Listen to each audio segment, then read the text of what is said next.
尼日利亚联邦共和国位于西非东南部，东临喀麦隆，东北隔乍得湖与乍得相望，西接贝宁，北界尼日尔，南濒大西洋几内亚湾，系非洲文明古国。早在2000多年前就有了较发达的文化，享有黑非文化摇篮的美誉。尼日利亚是非洲第一大经济体，石油工业是其国民经济的支柱，石油出口是最主要的经济来源，是非洲第一大石油生产和出口大国。这得益于尼日利亚有着非常丰富的自然资源，目前已探明有30多种矿藏，石油储量居非洲第2，世界第10位，天然气储量居非洲第1，世界第8位。本期节目，我们将目光聚焦到这个非洲大地上的美丽国度尼日利亚，通过尼日利亚特命全权大使尼克利阿里尤乌斯马的讲述，去了解中尼两国在历史长河中源远流传的友谊，共同展望在“一带一路”倡议下的美好未来。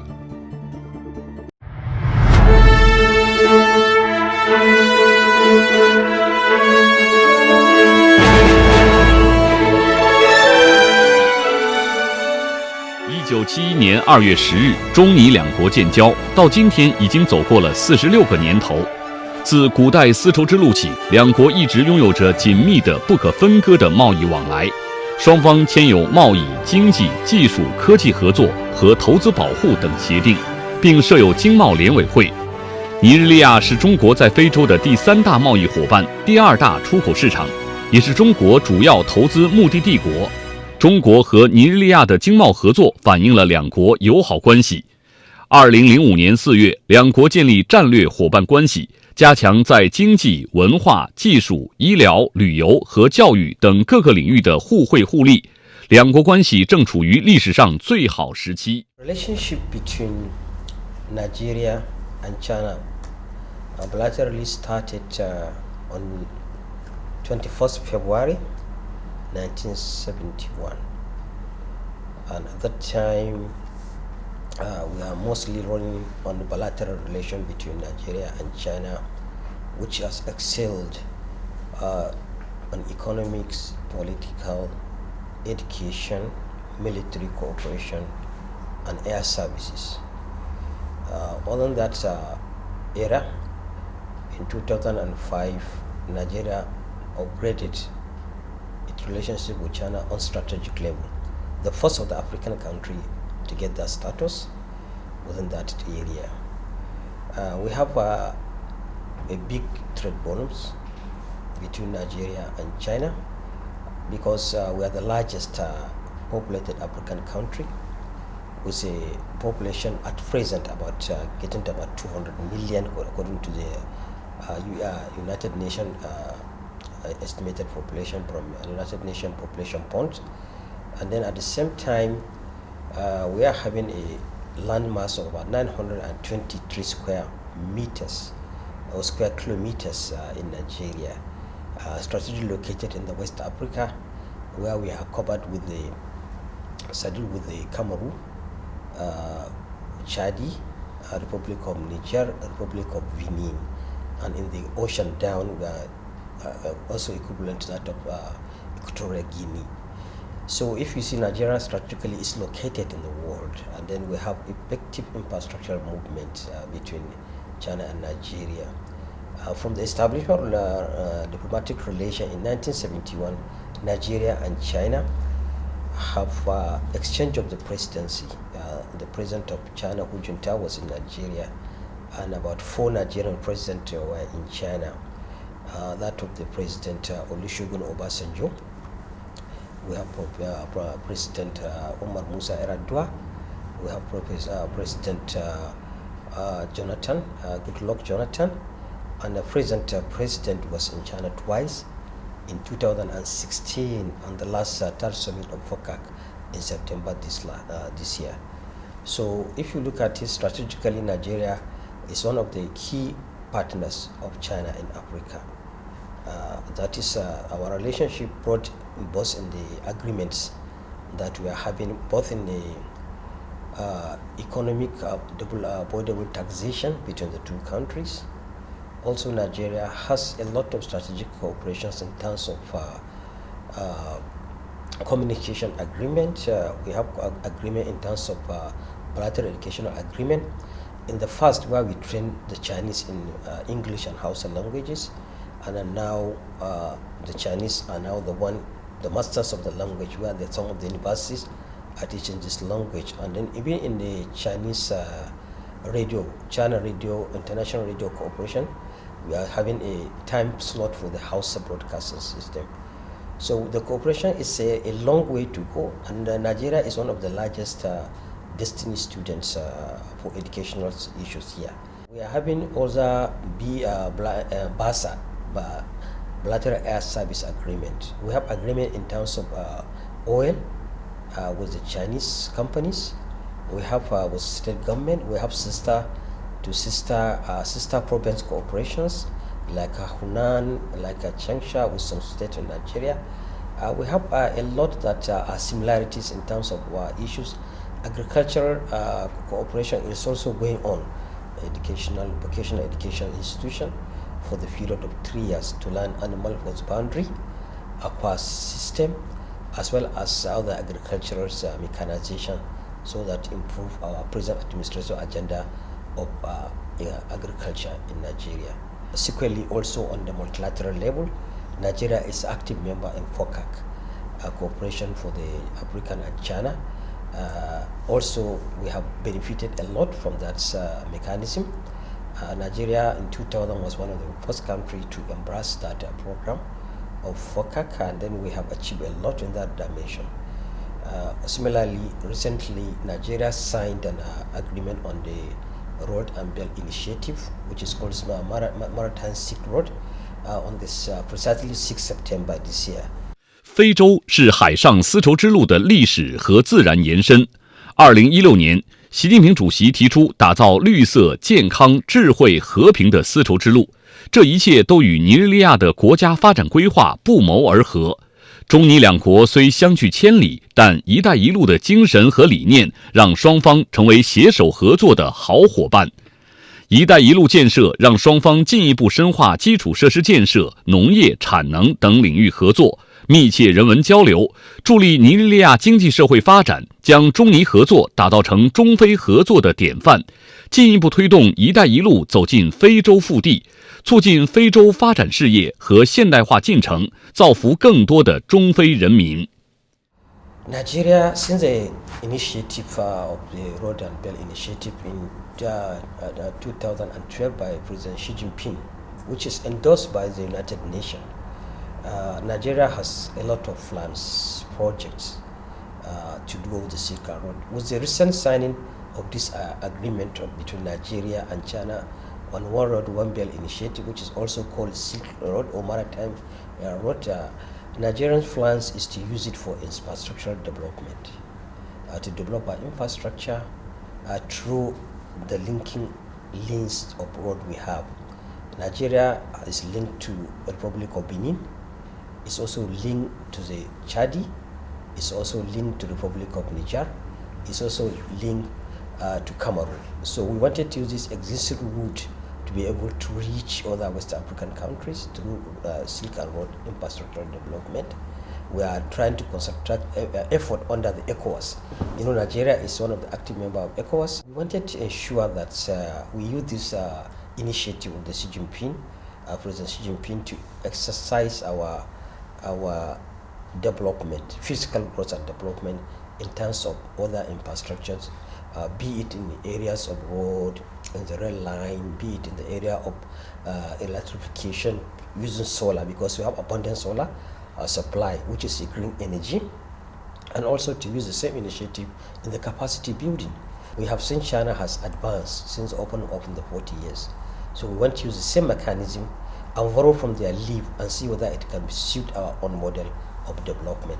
So the project we are seeing and the plans are incorporated into the infrastructural development, in security matters, in economic matters, in trade matters, increase agricultural productivity and value added chain, because you can't develop an economy and a country without bringing the people on board.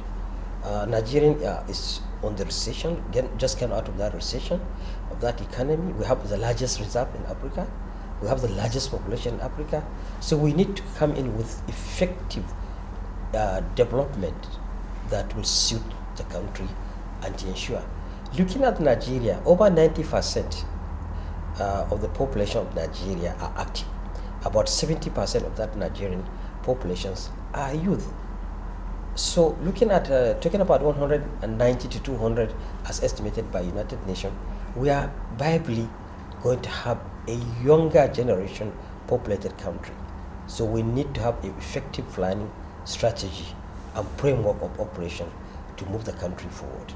That is why we are using this One Road, One Belt initiative to ensure effective performance of our economy, effective performance of good governance, effective mutual cooperation in unilateral decision between China, Nigeria, and the other members of the Silk Road initiative of the China.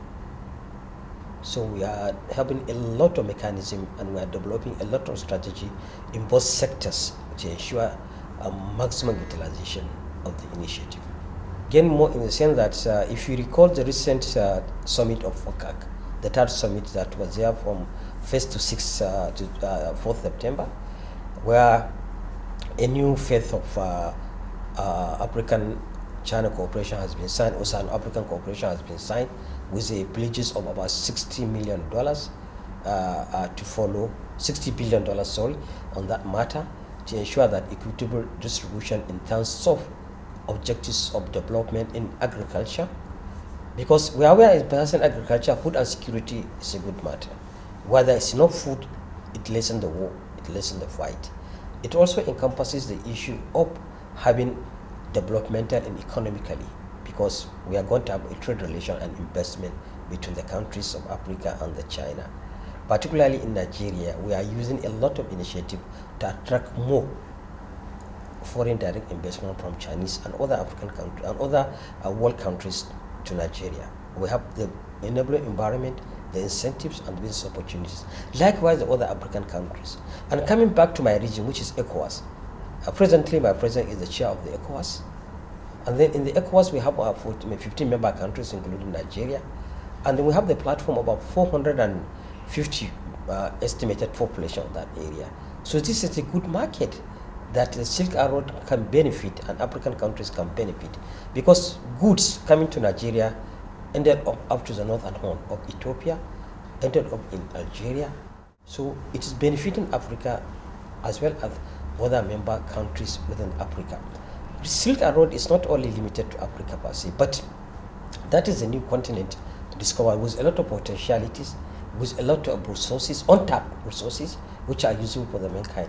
So if Nigeria, Africa, on the other hand, and China generally, and the member of Silk Road can cooperate more, we can develop our own continent and have peaceful continent to live like other people do. What we are looking for mostly in that is technological development. Simple technology that can move forward the economy of Africa. Simple technology that can move up educational value of Africa. Simple technology that bring peace and development to Africa. So we need to cooperate technically in all aspects so that we can be able to have the capacity building. If you recall, we have about 10,000 slot of scholarship for Africa through China cooperations. This is a very welcome development. Capacity building. Develop each and every individual for him to benefit so that the mankind of the world will also benefit. Educating or expanding production of Africa is expanding production of the world and bringing the foods and other commodities cheaper to the market.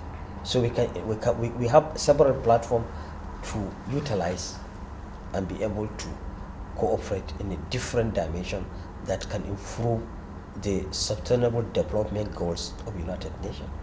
Today in African countries, the 53 members African country I can speak on today, with the exception of Swaziland, where they have establishment of diplomatic relation between these countries and China. We have seen a lot of development, be it human, be it in the area of health, be it in the area of economy, be it in the area of trade and be it in the area of movement aviation industries. China has a lot of agreement with these countries in relation to their technological development, education. Particularly, most of the doctors are trained in China. Educational development of China attracted a lot of Nigeria, a lot of African students, and including Nigeria, to be on study tour to China and learning a lot about it.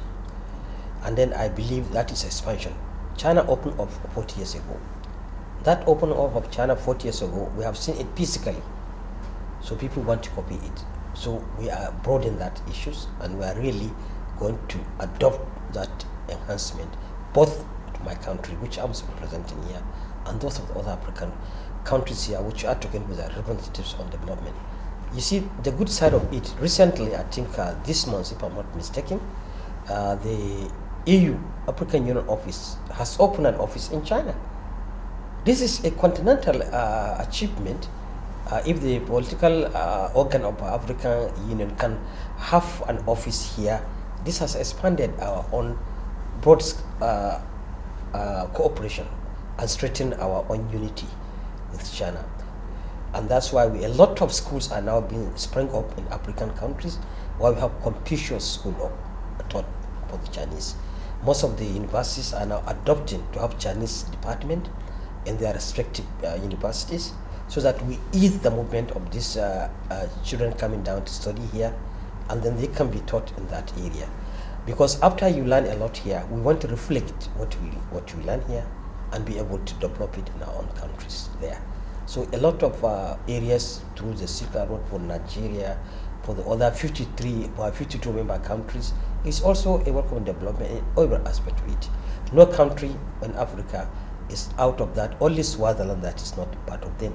Recently, at the third summit of the FOCAC, about 3 other countries joined back China: Sao Tome and Principe, the Gambia, Burkina Faso.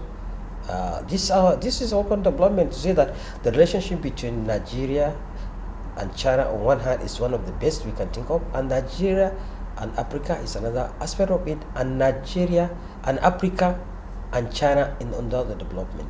We have 53 countries presently represented here at ambassadorial level, and Chinese has 53 ambassadors posted to African countries as ambassadorial level. This is a good political development, and there is no country that you go in Africa will not find a Chinese concentration. In Nigeria, we have what we call Chinese market, or what we call a Chinese city in Lagos, where we have concentration of Chinese, and they are doing a lot of businesses on that.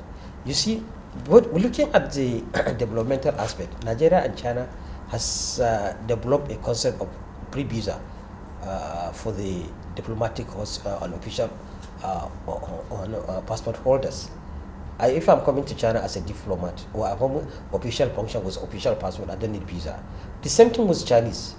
And to make the ordinary citizens who are not holding those passports to go, Nigeria just recently launched visa on arrival. A Chinese can get up here to go to Nigeria and take a visa at any port of entry. But we are also wishing that China may give us this gesture so that we can improve the relationship. And then we cannot delay visa, because the government gives us, under ease of doing business, EO, executive order, we have to be issued visa within the maximum of 48 hours. And Chinese are always benefiting on that matters. So we are also looking towards that, and on level of that cooperations to ease that issue, as we have already freezing visa, because the West African countries under ECOWAS, all the citizens can visit any countries of their choice within the countries for 90 days without visa. I believe European Union has that kind of tendency. Within the European Union, you can enter for 90 days without visa. So we are trying to see the development of this mechanism also be extended between we and China under the platform. But what overall issue is that we should look at a concept of development of this Silk Road, if I may come back to it also for Nigerian sector. The Nigerian population, as I told you, is over 190 million, and estimated about 200 million. This is about double population than the Southern African state. The Southern African states that are there under this Southern African Economic Cooperation, SADC, is not up to 88 million, the 12 countries combined together, including Tanzania. So we have a larger market where we can expand a lot of investment and trade opportunities. And we have a lot of rainfall. Almost 6 months is for rain in Nigeria, and some part up to 5 to 6 months, some up to 4 months, 3 months. We produce all type of crops. So with this development, we can develop what China on complementarity level does not produce. And then we can be able to beef up the market. And this traveling from Nigeria to China on the direct route is less than 15 or 16 hours. So anything produced can be brought here within a day.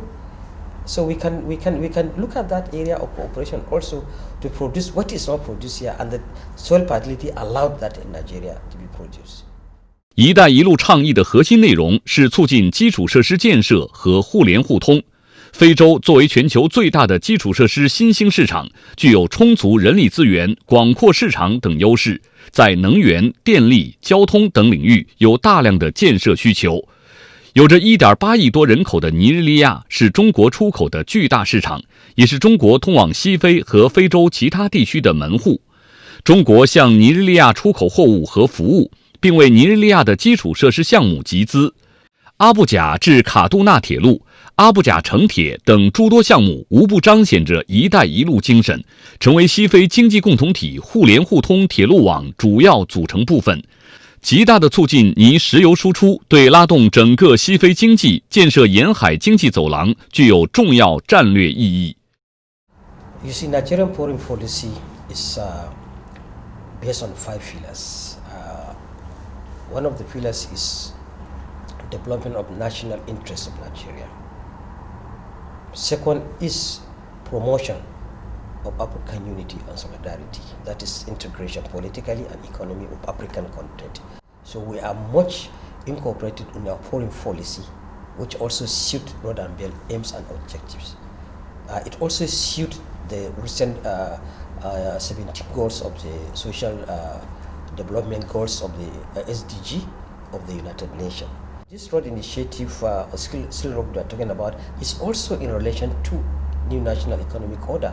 In other words, globalization. World is now interwoven, interlinking. Within a minute, I can get my country and speak to them other by telecommunication. So things is changing, and not is dynamic, but sacrosanct our own foreign policy. So our foreign policy has suited the aim and objective of Silk Road. Our mission reserve is also a peaceful settlement. We are also looking, one of our objectives is peaceful settlement in this route.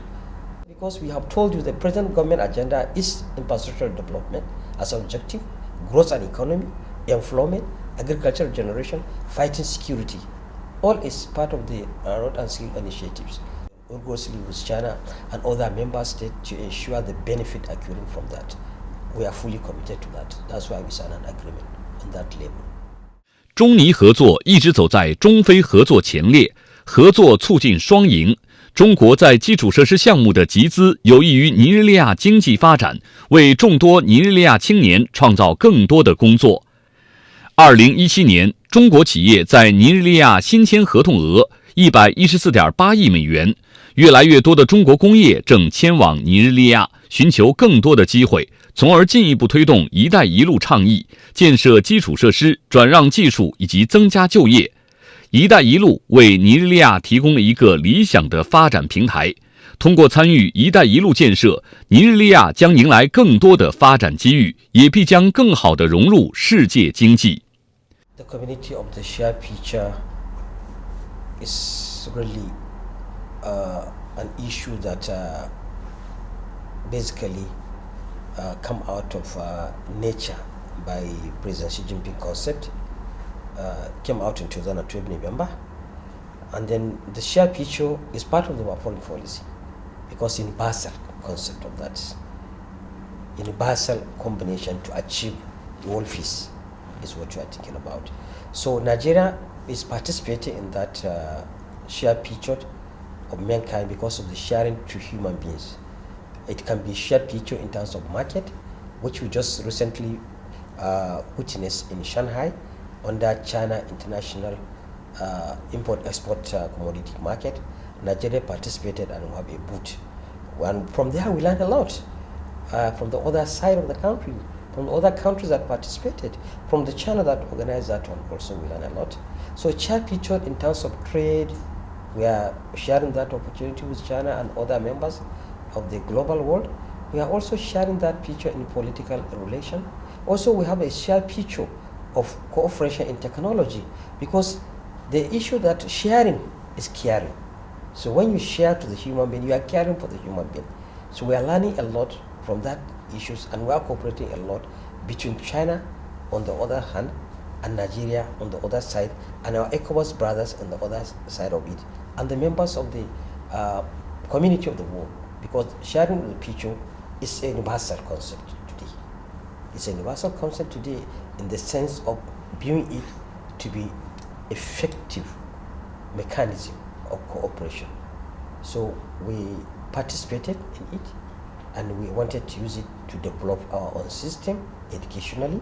We wanted to develop our own infant technology system in terms of communication, security gadget, in terms of trade, investment, in terms of cultural applications, and other areas that we can mention about. So it's a framework that we are embracing with all heart. 中尼是休戚与共的命运共同体，两国都有着艰巨的发展任务，经济互补性强，合作潜力巨大。以中非合作论坛北京峰会为契机，中国投资携手尼日利亚打通中非贸易大通道，加快“一带一路”西非战略布局，全方位参与“一带一路”建设，推进各领域友好交往，促进互利共赢，谋求共同发展，为非洲发展和中非合作共赢注入新的强劲动力，一同打造新时代下更加紧密的中非命运共同体。